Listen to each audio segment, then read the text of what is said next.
Si vous perdez une rencontre, vous faites vos valises. C'est cette étape que vient de franchir la CAN 2019. Après 2 semaines de matchs de poule, le nombre de participants a diminué. L'heure est à la pause ces 2 derniers jours. Le temps pour les équipes d'étudier leurs prochains adversaires, de peaufiner le style de jeu, renforcer leur confiance en soi. Nous commençons par les surprises, puis par les équipes qui ont atteint leur objectif et enfin quelques échecs enregistrés.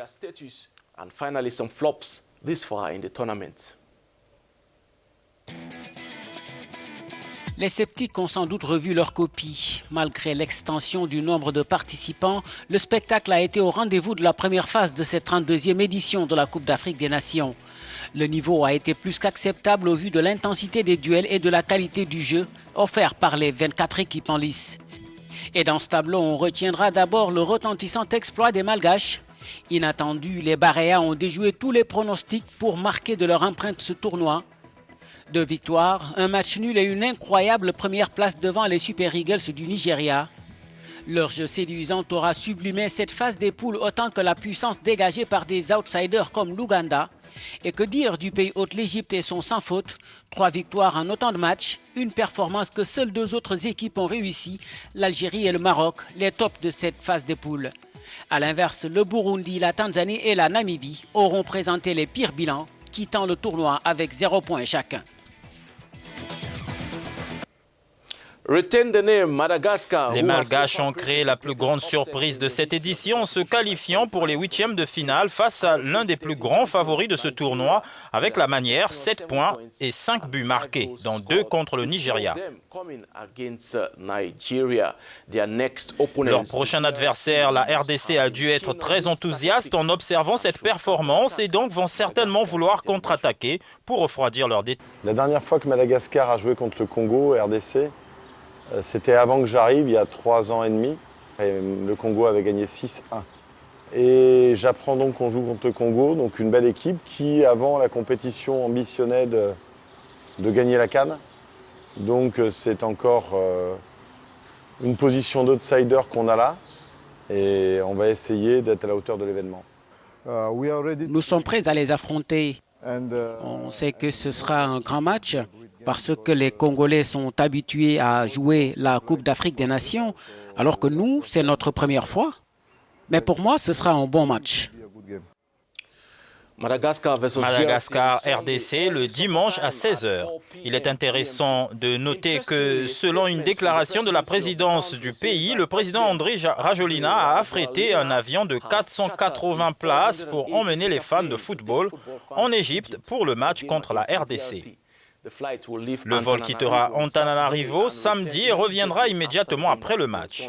Mais l'aventure ne sera pas gratuite. Les billets coûtent environ $600, y compris le vol, une place au stade et les repas.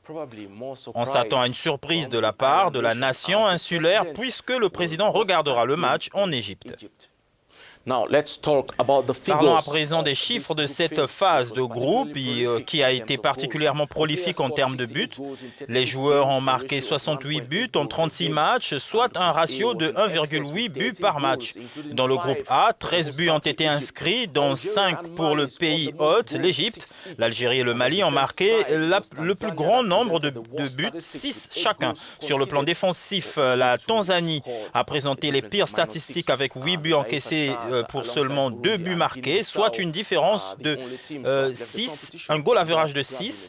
Et Taifa Stars est la seule équipe avec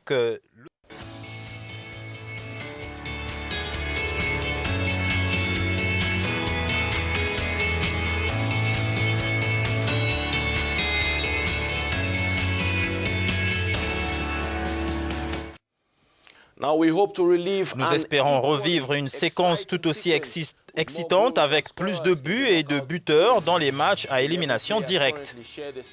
11 joueurs partagent actuellement le statut de meilleur buteur du tournoi avec 2 buts chacun.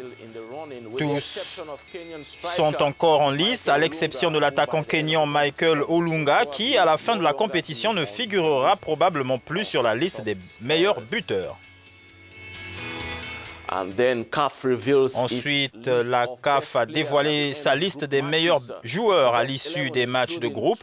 Les 11 meilleurs incluent les 2 étoiles les plus attendues, Mohamed Salah et Sadio Mané, qui ont tous deux marqué 2 buts dans ce tournoi. À noter que l'Égypte se taille la part du lion parmi les 11 pays avec 4 joueurs.